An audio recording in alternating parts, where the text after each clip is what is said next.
Hi, Stephanie here.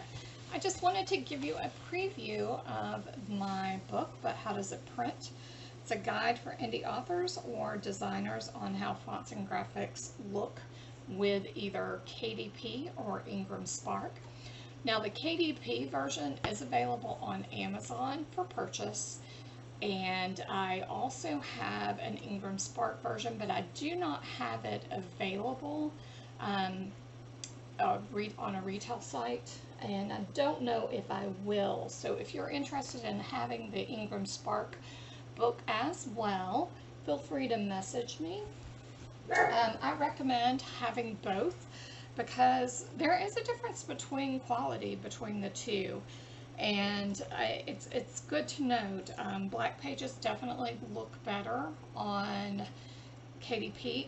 Ingram Spark. They print much better, and this book will kind of guide you through the differences in the two as far as what levels of opacity and how they look. For example, there's one page in the book that it was for illustrative purposes only. It's about the graphic in the background is set to a 60% opacity, and it has black text on it, so it's basically black on black almost. In the Ingram Spark version, you can actually still read the black text. It's a little difficult, but you can still read it. Whereas in KDP, it's pretty illegible. Now, again, they use different printers, and there are different printers across the U.S. So there's different, sorry, it's in the morning, I can't think of the word, but they have different circumstances. Like the ink may be fresh, the humidity in the air may be different. So there is going to be some variances that cause different things to print differently at different times on the same printer. So, you're never going to get one that looks exactly the same as the other. So that's just the kind of nature of print on demand. And it's not just print on demand. With offset printing, you're still going to get those variances, although they won't be as big as the variances with print on demand. So anyway, this book, you may have watched another video that I did a couple years ago when I first introduced the book. So this video was just basically updating that video because I did make some tweaks in the book. I did make it slightly smaller. The original book was over 500 pages, and the newer book is just over 300 and something.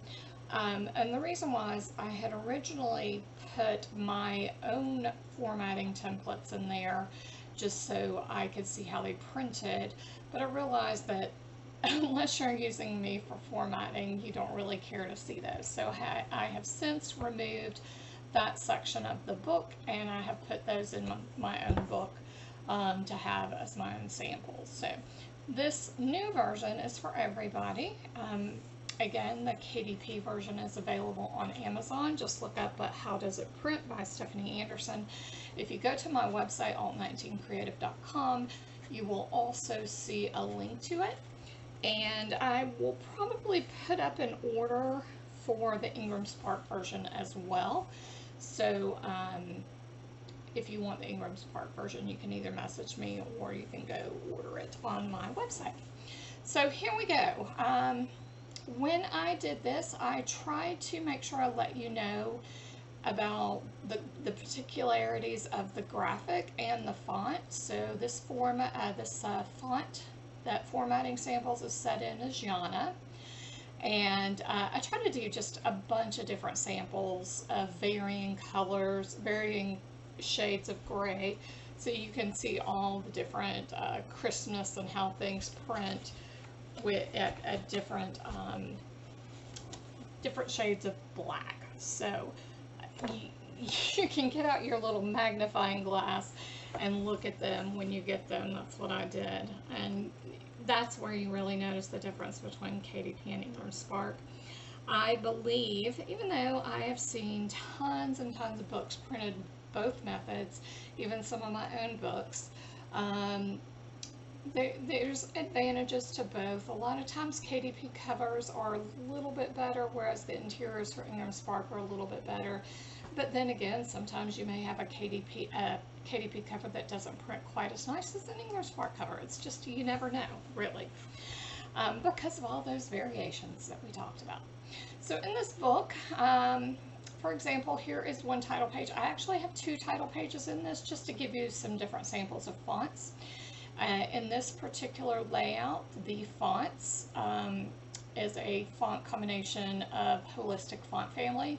This is actually one of my favorite fonts. It's fun. There's like maybe 4 or 6 different versions. There's a script version as well as a chunky serif version. And it also has a smooth and a rough. And so I like the way it looks. I like the way it combines together. So this title page is done in that. And then my name is set in Futura. And then the stock came from Shutterstock and Becteezy. So on all the pages, I tried to tell you what I used, just so you know, whether it was vector or whether it was photo, or if it's a own personal graphic of mine. So if you ever have any questions about it, don't hesitate to reach out to me. This particular layout, this is the graphic came from Creative Fabrica, and it's set to a 50% opacity. And then this is Yana, and the prepared by is Athleus. And this is the same graphic on the left and the right. The difference is on the left we have 25% opacity, and on the right is 100% opacity. And this is, if you do a lot of work in InDesign or book design in general, feel free to join my group on Facebook. It's called Building Books with Adobe InDesign. And people will post questions if they get stuck on something. They will share details of something, and I always try to be available to answer any questions that you may have. I also have a template that I have spent many years building. It's available on my website at alt19creative.com. Click on the resources tab. It is $50, and it is an InDesign template that is basically a base of a book. And I don't typically use the book building feature in InDesign because it's too cumbersome, and it's just not worth it unless you have a book that has tons of images with tons of different chapters, and the file size gets really really big. In those situations, I only use that for that. I never build like a traditional novel in the book feature of InDesign because it's just too clunky. So this template that I have is just a single novel template. All the styles and primary pages are set up for you, and I have hours and hours of tutorials on how to set up a book in InDesign using this template. Now, I do recommend having a little bit of basic knowledge of InDesign before you jump into it. Because if you know anything about InDesign, you know there is a slight learning curve, but if you do have some knowledge of it, it will definitely be beneficial before you jump right in. I also offer training, so if you ever want some one-on-one training with building books in InDesign, don't hesitate to reach out.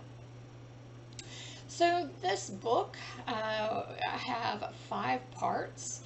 In part 1, I have some formatting basics. Part 2, I go over shades and opacity levels. Part 3, I have sample fonts and layouts. Part 4, I just have a whole bunch of graphics and how they print.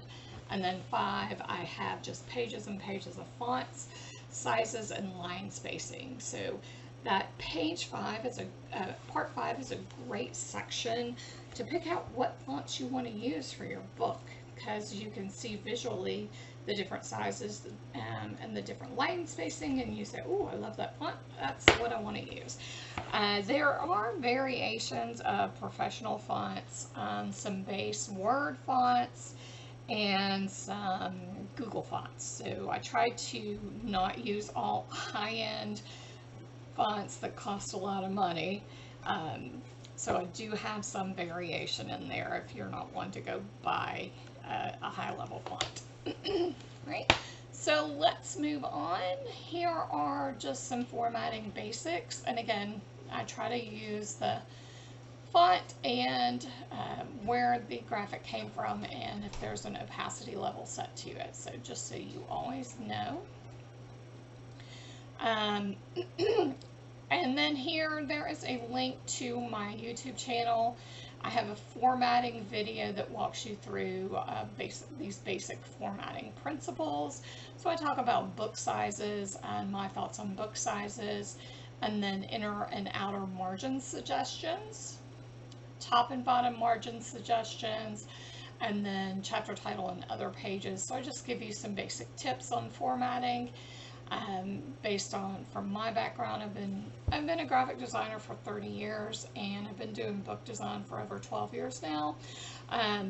Specifically book design for 12 years.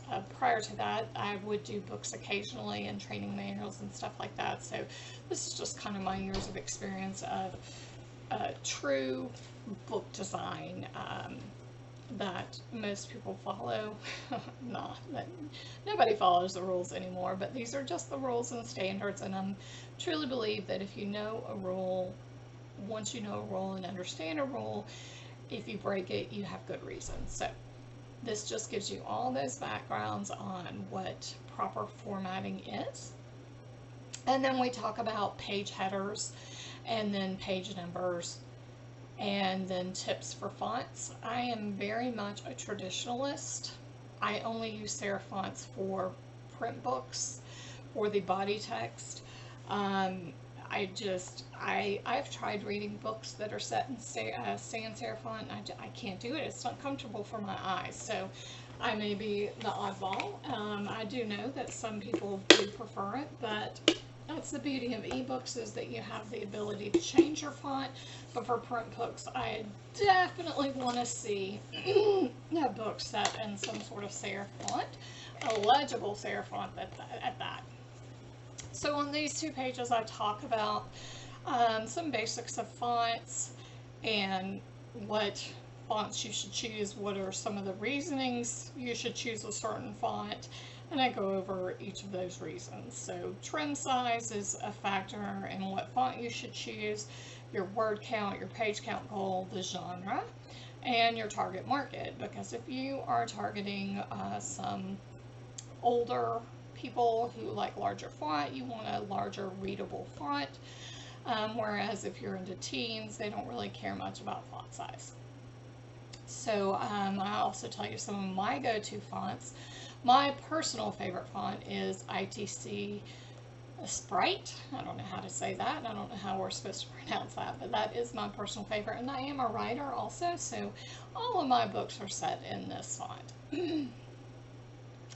Then the next couple of pages, I kind of break down a chapter title page and what my thoughts are on how a chapter title page should be.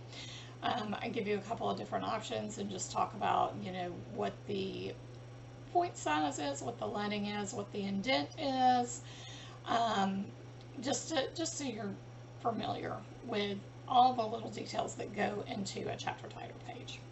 And then lastly, I have some other tips and suggestions on line spacing, indents, justification, hyphenation, things that you should remove, things that you should always correct, the baseline grid, balance pages, things to avoid, and your indents. Okay.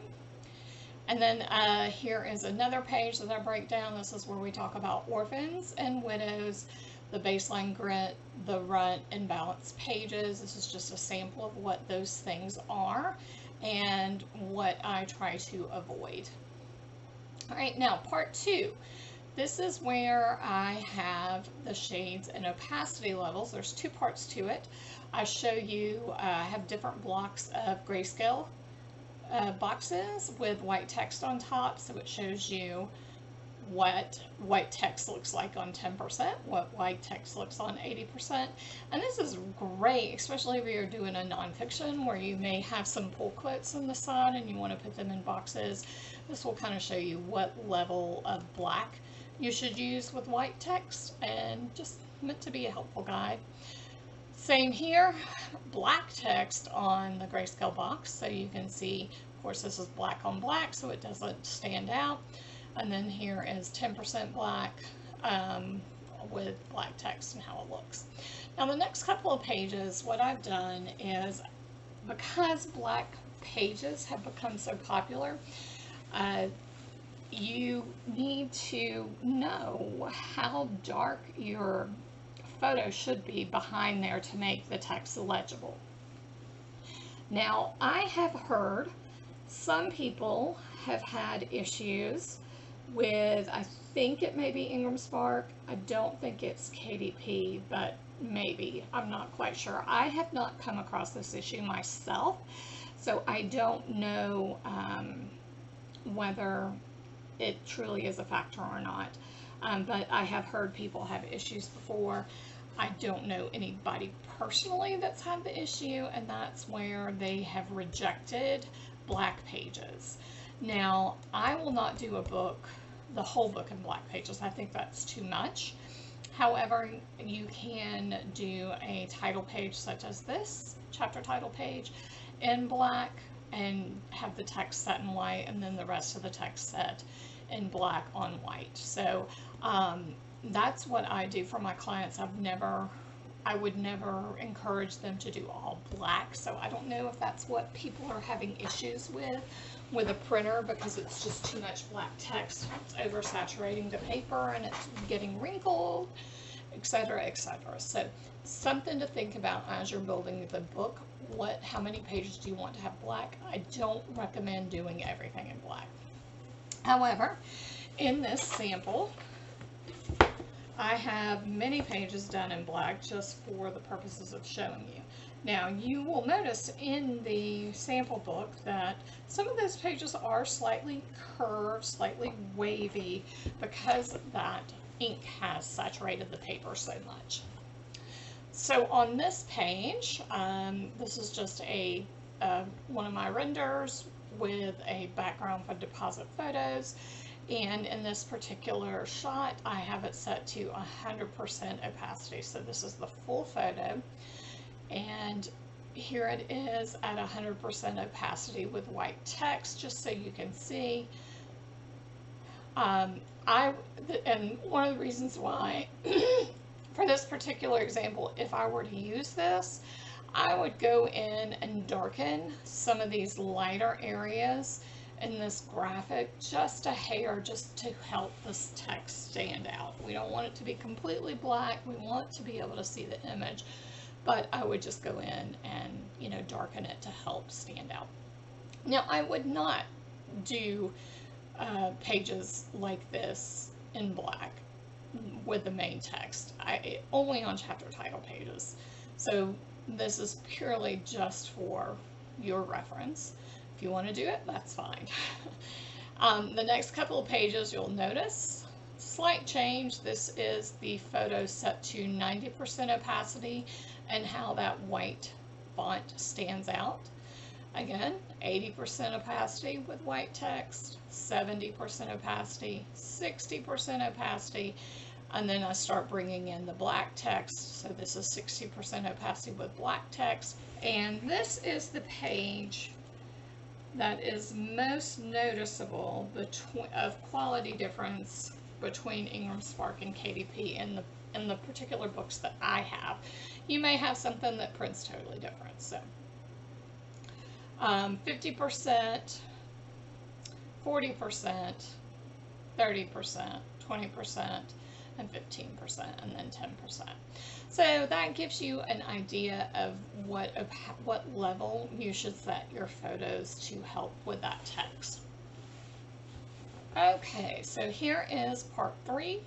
This is where I just went through my graphic collection and I just added a bunch of graphics with a bunch of different fonts to give you an idea of how different things print. So here we have a photo, and then I have a couple pages of what the font looks like. Here's some black line art, and this was actually a public domain image. Again, here is some black line art, and then these graphics came from Deposit Photos. Another graphic. Since I used the public domain version of Alice in Wonderland, I just stuck with that theme for the first couple of pages. And then I'll also get into some non-traditional styles of book design where you have a border on them. I've actually done this several times for several books, and it actually turns out really neat. You just have to make sure you don't have something that's really going to kind of draw the eye to, because you want the eye really to the text. So a subtle border like this is fine if you are interested in making kind of a more fancy book. So I'm just going to flip through these pages, and you can just see I have a good variety of graphics. And you can see how they print differently.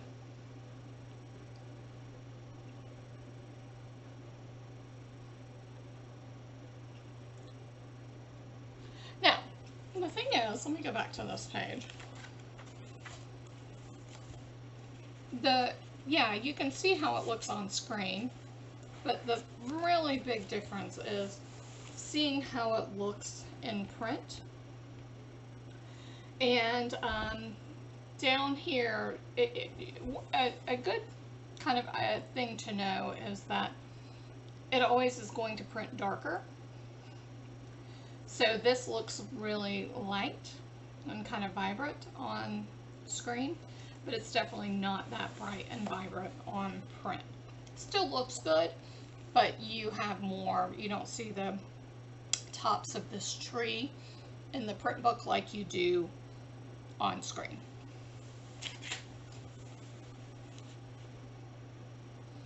And I do a lot of romance books, so you'll see a lot of the pages are maybe geared to the romance world, but that's my niche, that's my market, so that's why I did it. Flowers, you know, just a little rougher. Some hearts. And I find that some of these kind of intricate, this is probably a vector. I'm looking in my actual book to see how this prints. It looks so crisp and clean. It's just not a lot of pixelation. So I really like how this kind of intricate lace pattern prints.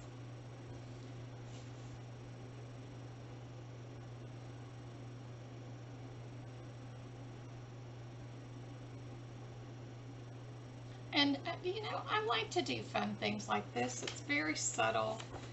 And in the print book, you know, because it stands out more on the PDF, and the print book is so subtle, it's barely noticeable. So just adding those extra touches to book design, I really enjoy that. This page here is probably in the middle of the sample book. And because this is so saturated with black, you can really, when you get to this page in the print book, you'll notice there is some curling to it. And so these are the things you have to worry about when you do black pages, is how much that ink saturates into the paper. Now, I know Ingram Spark now offers 70-pound paper black and white printing. Before, you could only do the 70-pound paper with color, but now that is an option with 70-pound paper for black and white printing.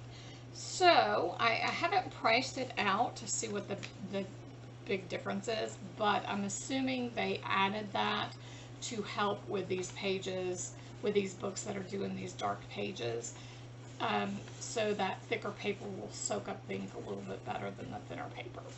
Now, this backside, well, how does it look from the backside? That's why you definitely would want a sample book so you can see how much that black bleeds through. It's not distracting enough that the pages are, you can't read it. I mean, it's fine. You can still read it.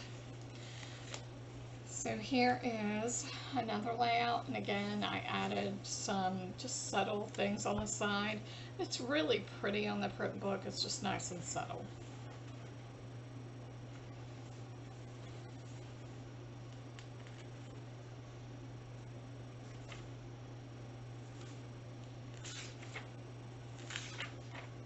I'm looking through my print book as I go, see if I notice.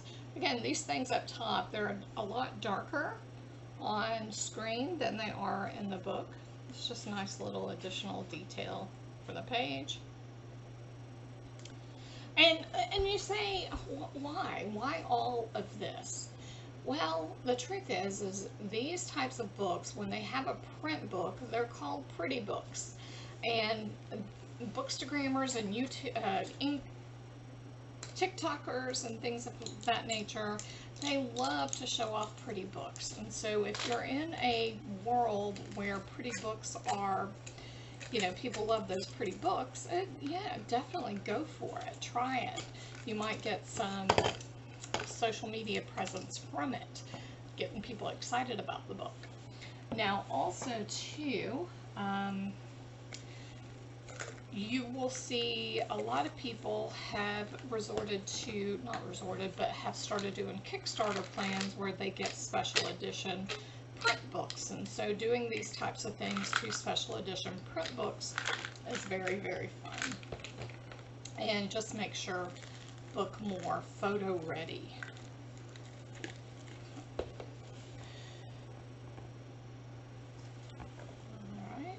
And honestly, this graphic right here, I realized that I did not have it all the way to the top. I'm trying to find it in my sample book. So you're going to see a ribbon of white, and that's because I did not have it bleed all the way to the top. So that's why we have that.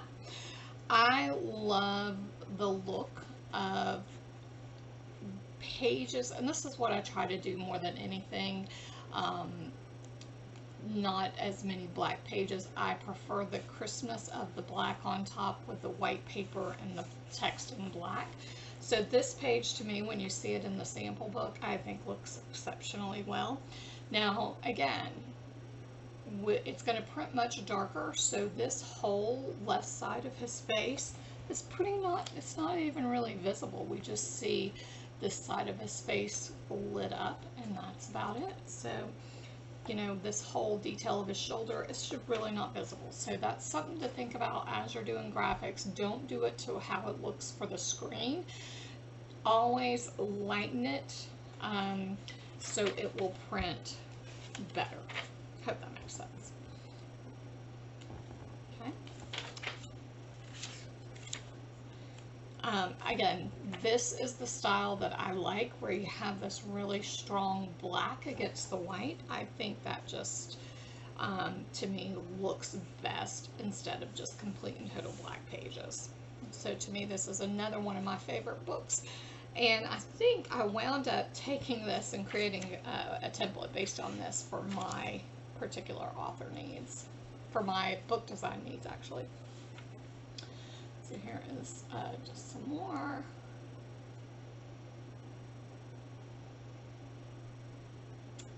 Ton of different samples. I could probably do sample books all the time. They're fun to do. All right, so graphics. Now, the next few pages I'm going to flip through pretty quickly. Basically, there's just a bunch of different graphics, and I tried to show you whether it was an EPS, what the DPI is, whether it was a PNG on some of these, but not all of them. So I'm just going to quickly flip through these because it's kind of, just a bunch of graphics, boring stuff. And of course, in this book, they're not black and white. I'm sorry, they're not in color. They are in black and white. And maybe one day I'll do a print version in color just to see how it does. So here you'll see I have a JPEG and an EPS.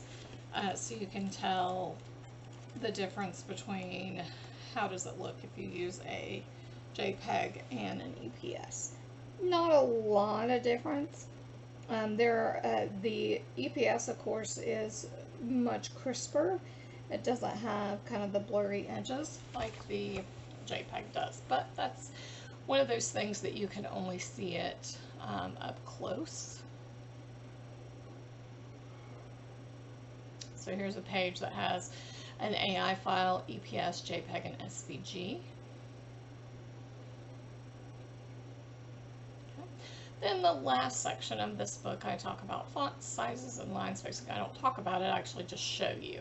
So there'll be 3 pages of each font. So this is Athleus. This is a great readable book font.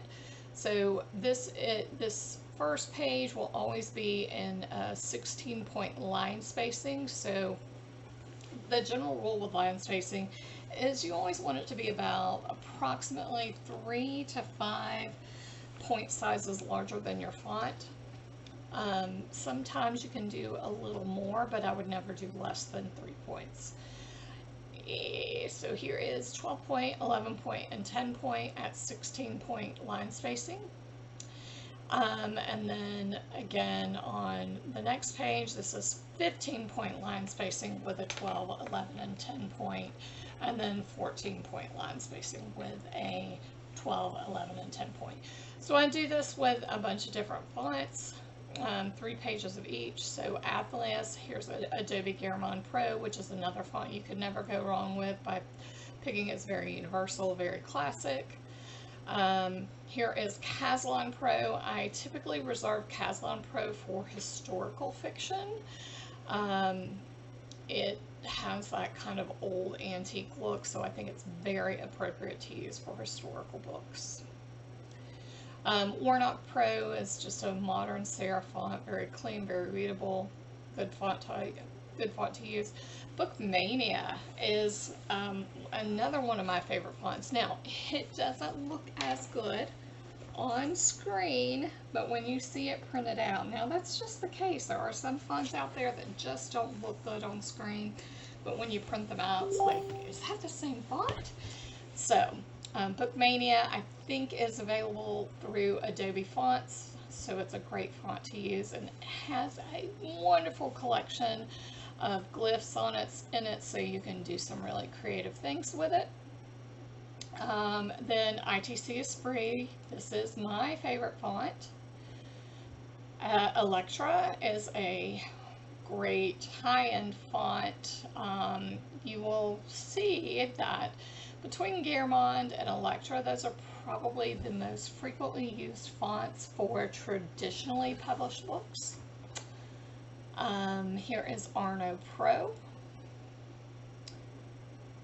And Book Antiqua. Book Antiqua is actually a font that comes with Windows or Word.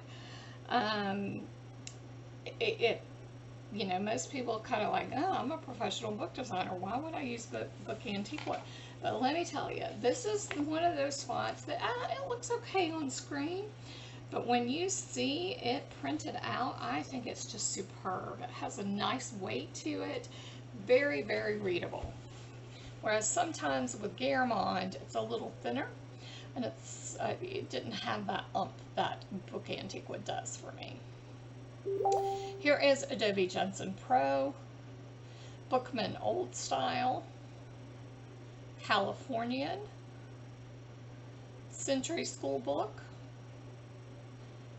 Libra Baskerville, Palatino Linotype, that's another font that's included with Word that always looks good. Georgia is another font that's included with Word that always looks pretty good.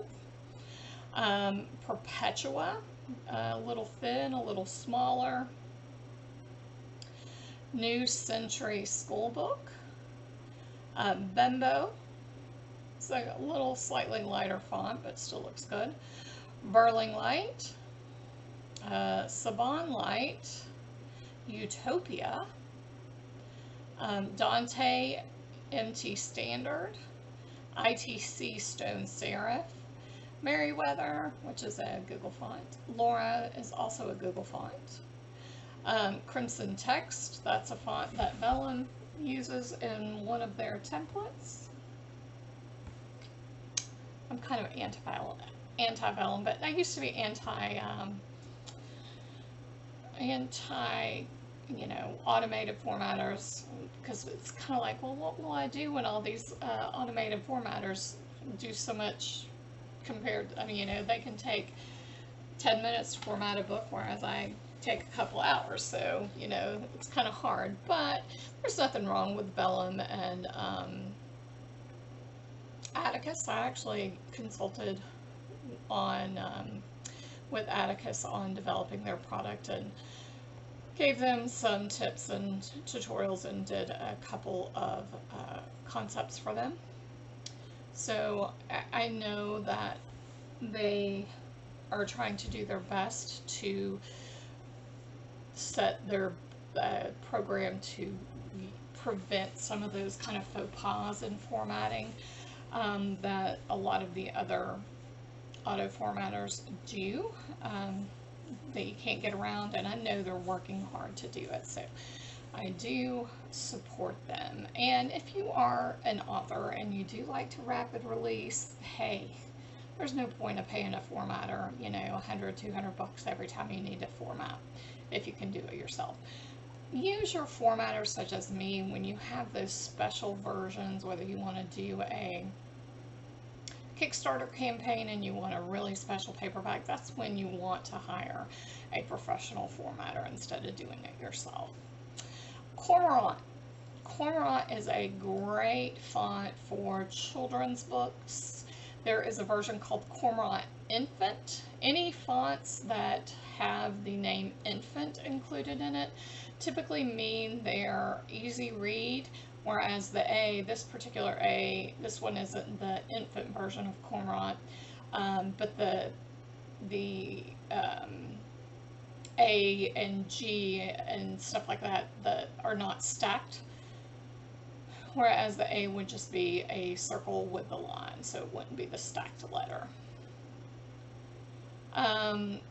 Allegria, I don't know how to say that one, Old Standard, and that's it. So I hope you enjoyed this preview of But How Does It Print? If you have any questions, please don't hesitate to reach out to me. I'm a nerd. I love this stuff. I love to help people out, so I look forward to hearing from you.